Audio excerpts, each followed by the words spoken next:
गाय और बाघ एक जंगल में एक बाघ रहता था। उसका एक बच्चा भी था। दोनों एक साथ रहते थे।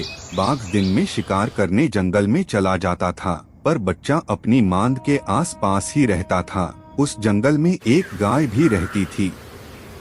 उसका भी एक बछड़ा था। गाय भी दिन में चरने चली जाती थी, बछड़ा आसपास ही रहता था। एक दिन गाय के बछड़े को बाघ का बच्चा दिखाई दिया। वह डर गया और छुप गया। शाम को जब उसकी माँ आई तो वह बाहर आया। अपनी माँ का दूध पीकर बछड़ा खेलने लगा। उसे माँ का आसरा मिल गया।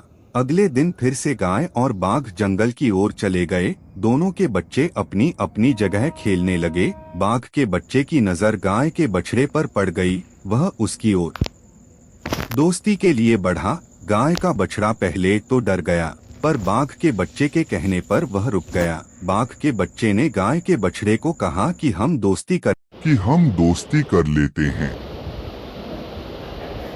कि तुम लोग मांसाहारी हो, हम लोग शाकाहारी हैं, तो हम में दोस्ती कैसी? कि हम लोग मांसाहारी जरूर हैं, पर तेरी मेरी दोस्ती पक्की जब हमारी माताएं जंगल को चली जाती हैं, तब हम आपस में खेल लिया करेंगे। यह सुनकर गाय के बच्चे को सुकून मिला और उसने आगे आकर बाघ के बच्चे को गले से लगा लिया। दोनों ने कस्में खाई कि कुछ भी हो हम अपनी दोस्ती नहीं तोड़ेंगे, चाहे इसके लिए हमें अपनी माताओं से ही क्यों न लड़ना पड़े। गाय और बाघ में तो पहले से ही दुश्मनी थी। इस बात को बच्चे जानते थे।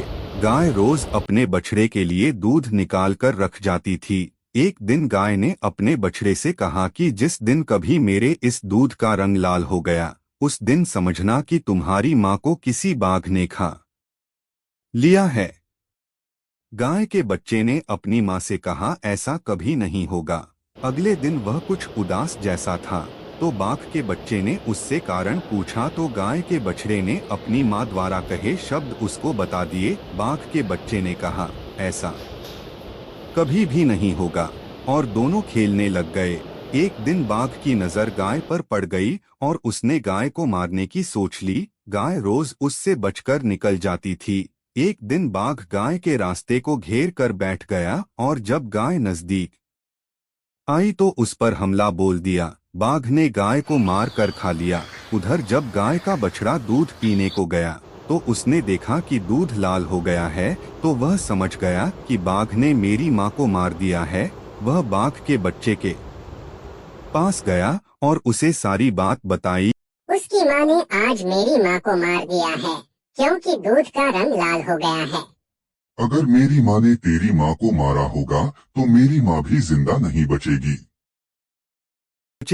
शाम को जब गाय वापस नहीं आई और बाघ वापस आ गया तो पता चल गया कि गाय को बाघ ने मार खाया है। बाघ के बच्चे ने भी अपनी माँ को मारने की सोच ली। बाघ के बच्चे ने गाय के बछड़े को कहा कि मेरी माँ ने तेरी माँ को मार खाया है, अब तू छुप के देखना मैं कैसे अपनी माँ को मारता हूँ। यह कहकर बाघ का बच्चा अपनी माँ के पास गया और उसको कहा कि वह एक ऊंची जगह पर बैठ जाए, मैं दूर से आकर उसे छूऊंगा। ऐसा कहते हुए उसने अपनी माँ को एक टीले पर बैठा दिया और दूर से आकर बाघ को धक्का दे दिया। बाघ काफी दूर जा गिरा और उसकी मौत हो गई। इस तरह बाघ के बच्चे ने अपनी दोस्ती का फर्ज अदा किया और दोनों की दोस्ती हमेशा के लिए अटल रही।